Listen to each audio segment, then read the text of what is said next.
ಎಲ್ಲರಿಗೂ ನಮಸ್ಕಾರ ಸ್ನೇಹಿತರೆ. ಈ ವರ್ಷ ಮಾಘ ಪೂರ್ಣಿಮಾ 2026 ಫೆಬ್ರವರಿ 1ರಂದು ಬಂದಿದೆ. ಇದನ್ನ ಮಾಘ ಹುಣ್ಣಿಮೆ ಅಥವಾ ಭರತ ಹುಣ್ಣಿಮೆ ಅಂತ ಕರೀತಾರೆ. ಜ್ಯೋತಿಷ್ಯದಲ್ಲಿ ಗ್ರಹಗಳ ಸಂಯೋಗದ ಸಮಯದಲ್ಲಿ ಅನೇಕ ಯೋಗಗಳು ರೂಪುಗೊಳ್ಳುತ್ತವೆ. ಅವು ಶುಭ ಮತ್ತು ಅಶುಭ ಎರಡೂ ಆಗಿರಬಹುದು. ಅಂತಹ ಗ್ರಹಗಳ ಸಂಯೋಗ ಎಲ್ಲಾ ರಾಶಿಗಳ ಜೀವನದಲ್ಲಿ ಗಮನಾರ್ಹ ಬದಲಾವಣೆಗಳನ್ನ ತರುತ್ತದೆ. ಅದೇ ರೀತಿ ಈ ದಿನದಂದು ಚಂದ್ರ ತಾನಾಳುವಂತಹ ರಾಶಿಗೆ ಸಂಚಾರ ಮಾಡುವ ಮೂಲಕ ಪ್ರೀತಿ ಯೋಗವನ್ನ ಸೃಷ್ಟಿಸಲಿದ್ದಾನೆ. ಜೊತೆಗೆ ಮಕರ ರಾಶಿಯಲ್ಲಿ ಶುಕ್ರ ಮತ್ತು ಬುಧನ ಸಂಯೋಗದಿಂದಾಗಿ ಲಕ್ಷ್ಮೀ ನಾರಾಯಣ ಯೋಗ ರೂಪುಗೊಳ್ಳಲಿದೆ. ಈ ಎರಡೂ ಯೋಗಗಳು ಕೆಲ ರಾಶಿಯವರಿಗೆ ಭರ್ಜರಿ ಲಾಭವನ್ನ ತಂದುಕೊಡುತ್ತವೆ. 9 ಗ್ರಹಗಳಲ್ಲಿ ಶುಕ್ರ ಸಂಪತ್ತು, ಸೌಂದರ್ಯ, ಐಷಾರಾಮಿ ಮತ್ತು ಪ್ರೀತಿಯ ಅಧಿಪತಿ. ಬುಧ ಬುದ್ಧಿವಂತಿಕೆ, ಸಂವಹನ ಮತ್ತು ಹಾಸ್ಯ ಪ್ರಜ್ಞೆಯ ಅಧಿಪತಿ. ಈ ಎರಡೂ ಗ್ರಹಗಳು ನಿಮ್ಮ ರಾಶಿಯ ಜಾತಕದಲ್ಲಿ ಉನ್ನತ ಸ್ಥಾನದಲ್ಲಿ ಇದ್ರೆ ನೀವು ತುಂಬಾ ಅದೃಷ್ಟಶಾಲಿಗಳಾಗಿರ್ತೀರಿ. ಇತರರ ಗೌರವ ಮತ್ತು ಪ್ರೀತಿ ಸಿಗಲಿದೆ. ಅಲ್ಲದೆ ಐಷಾರಾಮಿ ಜೀವನ ನಿಮ್ಮದಾಗುವುದು. ಹಾಗಾದ್ರೆ ಯಾವ ರಾಶಿಯವರಿಗೆ ಸಂಪತ್ತು, ರಾಜ ವೈಭೋಗ ಸಿಗಲಿದೆ ಎಂದು ತಿಳಿಯೋಣ ಬನ್ನಿ. ಅದಕ್ಕೂ ಮುಂಚೆ ನೀವಿನ್ನು ನಮ್ಮ ಚಾನೆಲ್ಗೆ ಸಬ್ಸ್ಕ್ರೈಬ್ ಆಗಿಲ್ಲ ಅಂದ್ರೆ ಈಗಲೇ ಸಬ್ಸ್ಕ್ರೈಬ್ ಆಗಿ, ಹಾಗೆ ವಿಡಿಯೋಗೆ ಲೈಕ್ ಮಾಡಿ, ವಿಡಿಯೋವನ್ನ ಸ್ಕಿಪ್ ಮಾಡದೆ ಕೊನೆ ತನಕ ನೋಡಿ. ಎಲ್ಲರೂ ಭಕ್ತಿಯಿಂದ ಓಂ ಶ್ರೀ ಮಹಾಲಕ್ಷ್ಮಿ ನಮಃ ಅಂತ ಕಾಮೆಂಟ್ ಮಾಡಿ. ತುಲಾ ರಾಶಿ.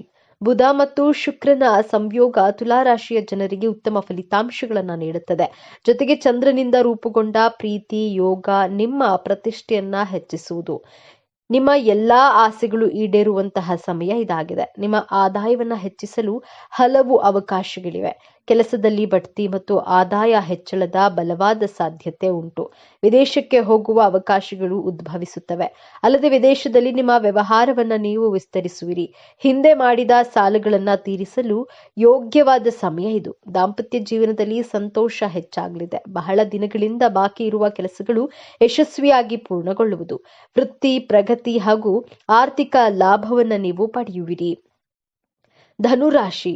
ಧನುರಾಶಿಯವರಿಗೆ ಇದು ಸಂತೃಪ್ತಿ ಮತ್ತು ಶಾಂತಿಯ ಸಮಯ. ಈ ಅವಧಿಯಲ್ಲಿ ರಾಜಕೀಯ ಕ್ಷೇತ್ರದಲ್ಲಿ ಮಾಡಿದ ಪ್ರಯತ್ನಗಳು ಯಶಸ್ವಿಯಾಗುತ್ತವೆ. ಸರ್ಕಾರ ಮತ್ತು ಅಧಿಕಾರದಲ್ಲಿರುವವರೊಂದಿಗೆ ಮೈತ್ರಿಗಳು ಪ್ರಯೋಜನವನ್ನ ತರಬಹುದು.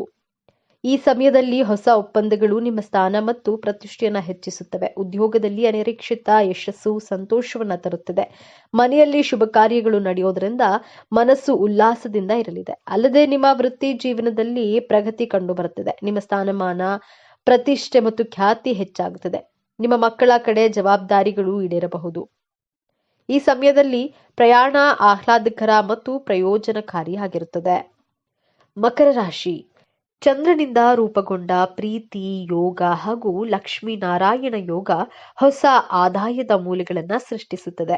ನಿಮ್ಮ ಸೌಮ್ಯ ಮಾತು ಸಮಾಜದಲ್ಲಿ ನಿಮಗೆ ಗೌರವವನ್ನ ತಂದುಕೊಡುವುದು. ನೀವು ಶಿಕ್ಷಣ ಮತ್ತು ಸ್ಪರ್ಧೆಯಲ್ಲಿ ವಿಶೇಷ ಯಶಸ್ಸನ್ನ ಸಾಧಿಸುವಿರಿ. ಅಲ್ಲದೆ ನಿಮ್ಮ ಅದೃಷ್ಟ ಕುಲಾಯಿಸುವಂತಹ ಸಮಯ ಇದು. ಉದ್ಯೋಗ ಮತ್ತು ವ್ಯವಹಾರ ಕ್ಷೇತ್ರದಲ್ಲಿ ನಿಮ್ಮ ನಿರಂತರ ಪ್ರಯತ್ನಗಳು ಅಭೂತಪೂರ್ವ ಯಶಸ್ಸನ್ನ ತರುತ್ತವೆ. ಕಾನೂನು ವಿವಾದ ಅಥವಾ ಮೊಕದ್ದಮೆಯಲ್ಲಿ ಗೆಲುವು ನಿಮಗೆ ಸಂತೋಷ ತರಬಹುದು. ಶುಭ ಖರ್ಚುಗಳು ಹೆಚ್ಚಾಗುತ್ತವೆ ಮತ್ತು ನಿಮ್ಮ ಖ್ಯಾತಿ ಬೆಳೆಯುತ್ತದೆ. ವಿದೇಶದಲ್ಲಿ ಹೂಡಿಕೆ ಹಾಗೂ ವ್ಯವಹರಿಸುವ ಅವಕಾಶಗಳನ್ನ ನೀವು ಪಡೆಯುವಿರಿ. ವೃಷಭ ರಾಶಿ. ವೃಷಭ ರಾಶಿಯಲ್ಲಿ ಜನಿಸಿದವರು ಲಕ್ಷ್ಮೀ ನಾರಾಯಣ ಯೋಗದ ಪ್ರಯೋಜನಗಳನ್ನ ಆನಂದಿಸುವರು. ಇನ್ನು ಚಂದ್ರನಿಂದ ರೂಪುಗೊಂಡ ಪ್ರೀತಿ ಯೋಗ ನಿಮಗೆ ವೈವಾಹಿಕ ಜೀವನದಲ್ಲಿ ಪ್ರೀತಿಯನ್ನ ನೀಡಲಿದೆ. ವೃಷಭ ರಾಶಿಯ ಜನರು ವೃತ್ತಿಪರ ವಿಷಯಗಳಲ್ಲಿ ಹಠಾತ್ ಯಶಸ್ಸನ್ನ ಸಾಧಿಸುವರು. ಅಲ್ಲದೆ ನಿಮಗೆ ಈ ಸಮಯದಲ್ಲಿ ಅನಿರೀಕ್ಷಿತ ಆರ್ಥಿಕ ಲಾಭಗಳು ಲಭಿಸುವುದು. ಕುಟುಂಬದಲ್ಲಿ ಶಾಂತಿ ಮತ್ತು ಸಂತೋಷದ ವಾತಾವರಣ ನೆಲೆಸಲಿದೆ. ಕೆಲಸದಲ್ಲಿ ಪ್ರಾಮಾಣಿಕರಾಗಿರುವುದಕ್ಕಾಗಿ ನಿಮ್ಮ ಮೇಲಾಧಿಕಾರಿಗಳಿಂದ ನೀವು ಮೆಚ್ಚುಗೆಯನ್ನ ಪಡೆಯುತ್ತೀರಿ. ಈ ಸಮಯದಲ್ಲಿ ವಿದೇಶದಲ್ಲಿ ಕೆಲಸ ಮಾಡುವ ಬಯಕೆ ಅರಳುತ್ತದೆ. ವ್ಯವಹಾರದಲ್ಲಿ ಬುಧ ಮತ್ತು ಶುಕ್ರನ ಕೃಪೆಯಿಂದ ಲಾಭ ಮತ್ತು ಆದಾಯ ಹೆಚ್ಚಾಗುವುದು. ಮಿಥುನ ರಾಶಿ. ಲಕ್ಷ್ಮೀ ನಾರಾಯಣ ಯೋಗದ ಲಾಭವನ್ನ ಅನುಭವಿಸುವ ಮತ್ತೊಂದು ರಾಶಿ ಮಿಥುನ ರಾಶಿ. ಈ ರಾಶಿಯಲ್ಲಿ ಜನಿಸಿದ ಜನರು ಶುಕ್ರ ಮತ್ತು ಬುಧನ ಆಶೀರ್ವಾದವನ್ನ ಪಡೆಯುತ್ತಾರೆ. ಜೀವನದ ಎಲ್ಲಾ ಕ್ಷೇತ್ರಗಳಲ್ಲಿ ಯಶಸ್ವಿ ಸಿಗಲಿದೆ. ಶ್ರಮಕ್ಕೆ ತಕ್ಕಂತೆ ದುಪ್ಪಟ್ಟು ಲಾಭವನ್ನ ನೀವು ಪಡೆಯುವಿರಿ. ಸ್ವಂತ ಹುದ್ದೆ ಶುರು ಮಾಡಲು ಸಾಧ್ಯವಾಗಲಿದೆ. ಇದು ಜೀವನದಲ್ಲಿ ತೃಪ್ತಿ ಮತ್ತು ಸಂತೋಷವನ್ನ ಹೆಚ್ಚಿಸುತ್ತದೆ. ದೀರ್ಘಕಾಲದಿಂದ ಅಪೂರ್ಣಗೊಂಡ ಕೆಲಸಗಳನ್ನ ಮತ್ತೆ ಪ್ರಾರಂಭಿಸುವಿರಿ. ಈ ಸಮಯದಲ್ಲಿ ನಿಮಗೆ ಹೊಸ ಶಕ್ತಿ ಮತ್ತು ಜವಾಬ್ದಾರಿ ಹೆಚ್ಚಾಗಲಿದೆ. ವ್ಯಾಪಾರ ಮಾಡುವವರಿಗೆ ಇದು ಒಳ್ಳೆಯ ಅವಧಿ. ನಿಮ್ಮ ಕಠಿಣ ಪರಿಶ್ರಮಕ್ಕೆ ತಕ್ಕ ಪ್ರತಿಫಲವನ್ನ ನೀವು ಪಡೆಯುವಿರಿ. ಆರ್ಥಿಕ ಸ್ಥಿತಿ ಗಮನಾರ್ಹವಾಗಿ ಸುಧಾರಿಸಲಿದೆ. ಅಲ್ಲದೆ ಈ ಅವಧಿಯಲ್ಲಿ ಹೊಸ ಉದ್ಯೋಗ ಅವಕಾಶಗಳು ನಿಮ್ಮನ್ನ ಹುಡುಕಿಕೊಂಡು ಬರುವುದು. ಜೊತೆಗೆ ಉದ್ಯೋಗದಲ್ಲಿ ಬಡ್ತಿ ಮತ್ತು ಸಂಬಳ ಹೆಚ್ಚಳದ ಸಾಧ್ಯತೆ ಇವೆ. ಮತ್ತೊಂದೆಡೆ ಉದ್ಯಮಿಗಳು ವ್ಯವಹಾರದಲ್ಲಿ ಉತ್ತಮ ಲಾಭವನ್ನ ಪಡೆಯುತ್ತಾರೆ. ಅಲ್ಲದೆ ಮಿಥುನ ರಾಶಿಯವರಿಗೆ ಮಹಾಲಕ್ಷ್ಮಿಯ ಆಶೀರ್ವಾದವೂ ಲಭ್ಯವಿದೆ. ಆದ್ದರಿಂದ ಈ ಅವಧಿಯಲ್ಲಿ ನೀವು ಏನೇ ಪ್ರಯತ್ನಿಸಿದ್ರೂ ಅದರಲ್ಲಿ ಉತ್ತಮ ಯಶಸ್ಸನ್ನ ಪಡೆಯುತ್ತೀರಿ. ಕನ್ಯಾ ರಾಶಿಯಲ್ಲಿ ಜನಿಸಿದವರ ಜೀವನದಲ್ಲಿ ಲಕ್ಷ್ಮೀ ನಾರಾಯಣ ಯೋಗ ಅದೃಷ್ಟ ಮತ್ತು ಸಂತೋಷವನ್ನ ತರಲಿದೆ. ಅಲ್ಲದೆ ಚಂದ್ರನಿಂದ ರೂಪುಗೊಂಡ ಪ್ರೀತಿ ಯೋಗ ಬೇಡಿದ ವರವನ್ನ ನೀಡಲಿದೆ. ಆದ್ದರಿಂದ ಕನ್ಯಾ ರಾಶಿಯವರು ಈ ಅವಧಿಯಲ್ಲಿ ಎಲ್ಲಾ ಕ್ಷೇತ್ರಗಳಲ್ಲಿ ಸಂತೃಪ್ತಿ ಮತ್ತು ಶಾಂತಿಯನ್ನು ಅನುಭವಿಸುತ್ತಾರೆ. ವ್ಯಾಪಾರ ಮಾಡುವವರಿಗೆ ದೊಡ್ಡ ಲಾಭ ಪಡೆಯಲು ಇದು ಅನುಕೂಲಕರ ಸಮಯ. ಆರ್ಥಿಕ ಸ್ಥಿತಿ ಗಮನಾರ್ಹವಾಗಿ ಸುಧಾರಿಸುತ್ತದೆ. ಆರೋಗ್ಯದಲ್ಲಿ ಸ್ವಲ್ಪ ಹಿನ್ನಡೆ ಉಂಟಾಗಬಹುದು. ಆದ್ದರಿಂದ ಜಾಗರೂಕರಾಗಿರುವುದು ಅವಶ್ಯಕ. ಹಣ ಗಳಿಸುವಂತಹ ಬಲವಾದ ಅವಕಾಶವಿದೆ. ವ್ಯವಹಾರದಲ್ಲಿ ಹಠಾತ್ ಲಾಭ, ಆರ್ಥಿಕ ಚಿಂತನೆಗಳು ದೂರ ಮಾಡುವುದು. ಇನ್ನು ವೃತ್ತಿಯಲ್ಲಿ ಸಹೋದ್ಯೋಗಿಗಳ ಸಹಕಾರ ಇರಲಿದೆ. ಭೂಮಿಯನ್ನ ಮಾರಾಟ ಮಾಡುವ ಮೂಲಕ ನೀವು ಬಹಳಷ್ಟು ಹಣವನ್ನ ಪಡೆಯುತ್ತೀರಿ. ಕೆಲಸದಲ್ಲಿ ನಿಮ್ಮ ಖ್ಯಾತಿ ದ್ವಿಗುಣವಾಗಲಿದೆ. ಒಟ್ಟಾರೆಯಾಗಿ ಈ ಅವಧಿಯಲ್ಲಿ ಅನುಕೂಲಕರವಾಗಿರುತ್ತದೆ. ಕಟಕ ರಾಶಿ.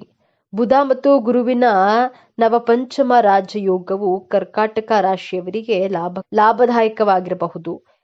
ನೀವು ಆಧ್ಯಾತ್ಮಿಕತೆಯ ಕಡೆಗೆ ಹೆಚ್ಚು ಒಲವು ತೋರಬಹುದು. ಸಂತೋಷವು ನಿಮ್ಮ ಜೀವನವನ್ನ ಪ್ರವೇಶಿಸಬಹುದು.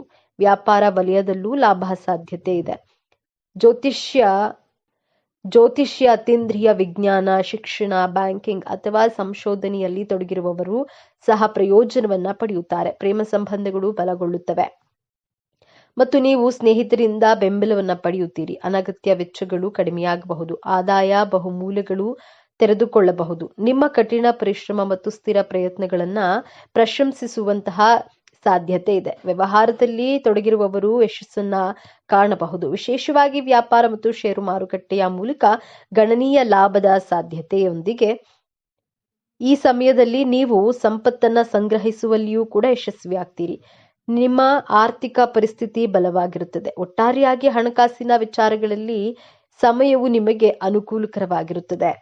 ಕುಂಭರಾಶಿ.